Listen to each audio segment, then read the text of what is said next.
Hello and welcome to the CYF course.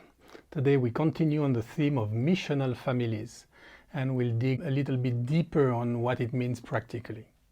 But first, let's go back to Genesis 12, when God has called Abraham to follow him. The Lord had said to Abraham, "Leave your native country, your relatives, and your father's family, and go to the land that I will show you.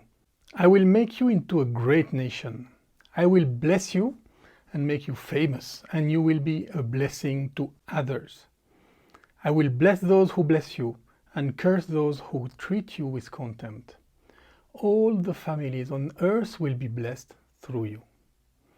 And this is a very interesting passage because family is at the heart of it, leaving your father's family, but still all the families of the earth will be blessed through the obedience of Abraham. And what God is saying to Abraham is, I will bless you, and you will be a blessing to others, or you will be a source of blessings. So I see many families who want to be blessed, who want to be better, who want to be fulfilled, who want to be happy. But I don't see a lot of families who want to be a blessing to others. And this is exactly what we are talking about. So we want both aspects of Abraham's blessing, to be blessed and to become a source of blessing for others.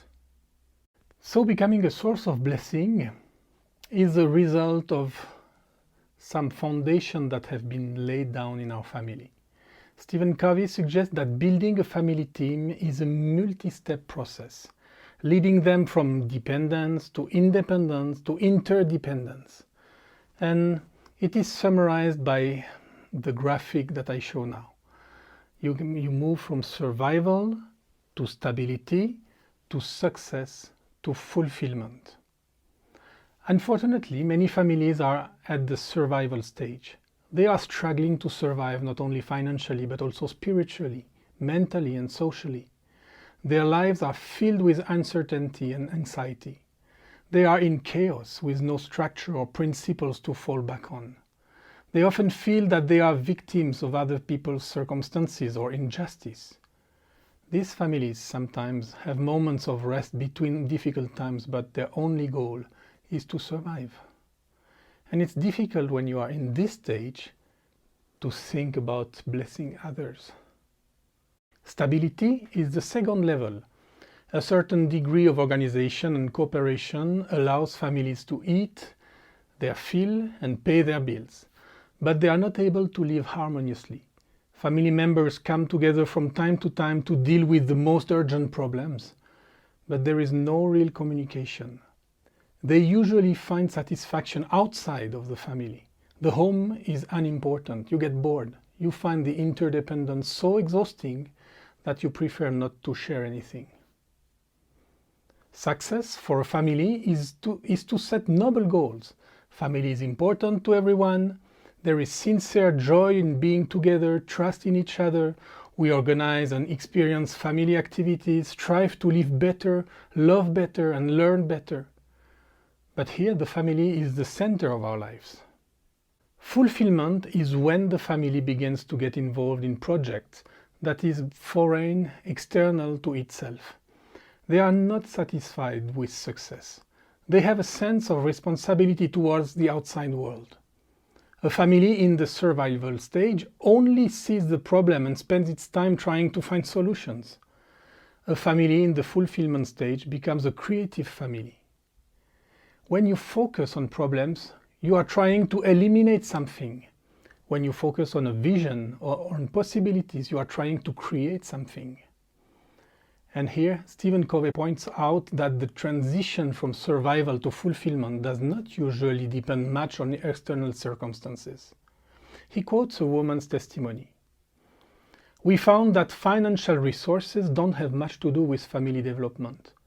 Now that we have more money, we can do more. But even in the early years of our marriage, we were able to spend time with others. That really brought us together as a family. We taught our children from an early age the importance of helping a neighbor, visiting the elderly, or bringing a meal to someone who was sick. Together we found an identity for our family. We are a family that helps others. Our children were greatly influenced by the spirit of dedication when they became teenagers. So let's move into some practical ways to be a family that is missional in our everyday life. First, and we will dedicate 2 sessions to that, but let's speak about it already now. Hospitality. This is the main family ministry in the New Testament. In Hebrews 13 verse 2 it is written, "Do not forget to show hospitality to strangers. For by so doing, some people have shown hospitality to angels without even knowing it." And we have tremendous examples of hospitality in the Old Testament and in the New Testament. Abraham, Martha and Mary, Lydia, Philip's prison guard. And this hospitality can be extended through adoption or foster care. We can host elderly parents who cannot manage for themselves anymore. So we share our family, our house, our finances. We share our food, our private life, our time. We actually share our life. And we learn how to welcome everyone as if it was Christ himself. This is quite a challenge. The church historian Adolf von Harnack said, "The hospitality of Christian families was the greatest factor for the growth of the church during the first centuries." And we need to find again this aspect of every family acting like it was a little church, like it was a missionary base who opened to the people around them. This is actually the New Testament family, who is not the nuclear family that we have today, with dad and mom, if everything is fine, 1.7 children, 1 dog, 2 flat screen TV, 2 cars, a hedge around the house, and it's like a bastion, and you protect yourself. No, family in the New Testament was something open. It was you, your wife, your children, the foreigners that are in your house, your servants, the old people around who has nobody to care for themselves, widows and orphans that you are caring for. Family was something open, and it could welcome much more than just the individual biological family. Another way to serve and to be a missional family is to serve around you in practical ways. You can serve in specific projects like cooking in a camp as a family, rebuild or repaint buildings together, or I know some families who did that in orphanages in Africa.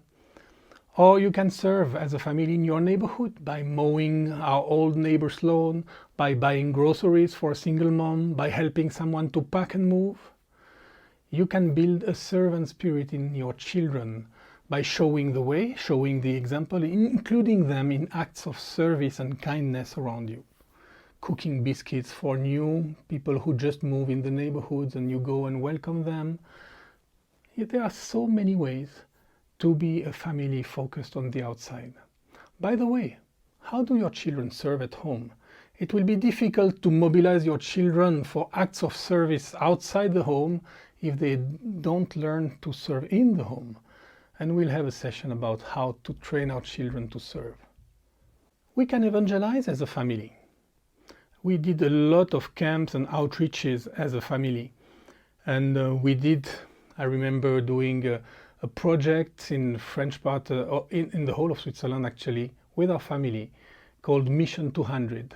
And the goal was to send 200 people for some weeks to evangelize in the nation, like Jesus did in Matthew 11. And I was with my family. I remember being north of Switzerland in a place, and we found a way to include our children. They were drawing little pictures from Bible stories, and they were offering that to people in the street, and people say, "Oh, that's so nice, thank you, darling, what is it?" And that was an opportunity to share about that. And I remember our daughter, she was maybe, 6 years old, or no, she was 8 years old. And we were in this city, and at one point she told us, "Dad and Mom, the next one, I want to go alone." And she was really wanting to contact someone by herself. And she said, "Okay, we'll stay here and we pray for you, we watch you." And she asked the Lord who she should go to, and she saw an old lady on a bench sitting. So she went to the bench, and we saw her from a distance that she was speaking to the lady, and the lady asked her something, and she explained. And after she put her hand on the lady, and we saw that she was praying for her. That's amazing. With our church at home, we went also in the street to evangelize together, intergenerational way, with all the generations. And I remember in a street in our city in Yverdon, there were several people that were selling drugs, and they were actually from another continent. And our daughter Mai, she was attracted to these people, and she wanted to share the gospel to them. So she went to every one of them, every 10 meters, and she shared about Jesus. Do you know Jesus? And many of them said yes. Then she said, so can I pray for you? She was, I don't know, 6 years old. And these people were just struck by this little girl who was sharing the gospel to them. Children, they love to distribute invitation. If you show a movie or if you have a special event in your church, the children, they love it. I remember some of our kids, they were stopping the cars at the red lights and knocking at the windows and pushing the invitation through the windows to the people who was driving. That's amazing. They are amazing, and we should include them so they see that church is not just be sitting on a chair and waiting for time to pass, but it's action. It's very interesting. Some of our friends, a family of our friends, were living south of France, and they were very active in evangelism. They had a small group where they discipled non-converts or young converts. And at one point they had 3 girls. When the oldest one got 12 years old, she came to her parents and said, Dad and Mom, I also want to start my own group with my non-Christian friends. And the parents were really happy. So she started a group with her 2 younger sisters also and some non-Christian friends. And the parents, of course, they went to the friends' parents to explain what it was and to make sure there was no problem. And it was new contact for them to follow up also. And then the second girl arrived at 11, 12, and she said, Dad and Mom, I also want to start a small group. And the parents said, well, that's great, let's do that. So the oldest girl had her own group, the second sister had now her own group, and when the little sister, the third one, she got 12 also, she went to her parents and said, hey, Dad and Mom, I want to start my own group. And the parents were a little bit, how can I say, burdened, because all the children, their children would invite in their groups. The parents would have to go at their home to explain what it is, to quiet the parents, and that's new contacts to follow up, and they were already overwhelmed with so many contacts to follow. So they said, no, I think that we have already 3 groups in our home, our group as parents, the group of your 2 sisters, so we stop here. You can go invite your friends in one of your sisters' group. And they went to holiday during summer, and they saw their little daughter on the beach, their younger daughter on the beach, and she was writing in a little booklet. So they went to her and say, what are you writing? And the daughter looked at them and said, I'm writing all the ideas I have for my small group, when you will allow me to start. And the parents just realized that it was something real in her heart.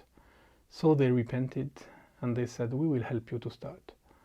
And there was now a 4th small group in their home. So you can evangelize. Who are your family VIPs? Who are you praying for? As a family, regularly. So your children are directed towards the kingdom growth, and they are directing towards the people who have needs outside of their own family. This is something that we can implement inside of our family DNA. And then you can experience mission as a family. Organizations and movements like King's Kids, for instance, or YWAM, they offer a lot of opportunities to go in the nations or to go in the neighborhoods with your family, and for everyone in the family to find their own place. So Having a family in an outreach team is very rich actually, because it shows to the other kids an example of how the family functions together. It's not always easy. There are sometimes pressures and tensions. Families have a slower pace than teenagers that are without their families. But in the long term, this is so rich for the family and for the other ones. And I really encourage to open up your outreaches to whole families. On the long term, you may also be called as a family in a foreign country. And this is always good to have some process before with people who experience that.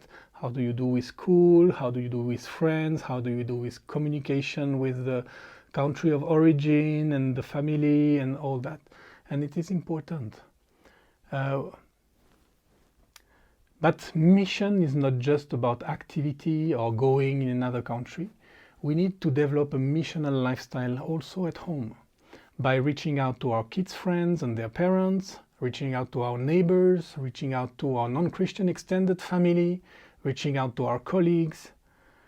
We need to be an open family. This is closer to the Bible model and not a stronghold family with walls around. As usual, let's have a few questions now and let's share together in small groups and pray for one another.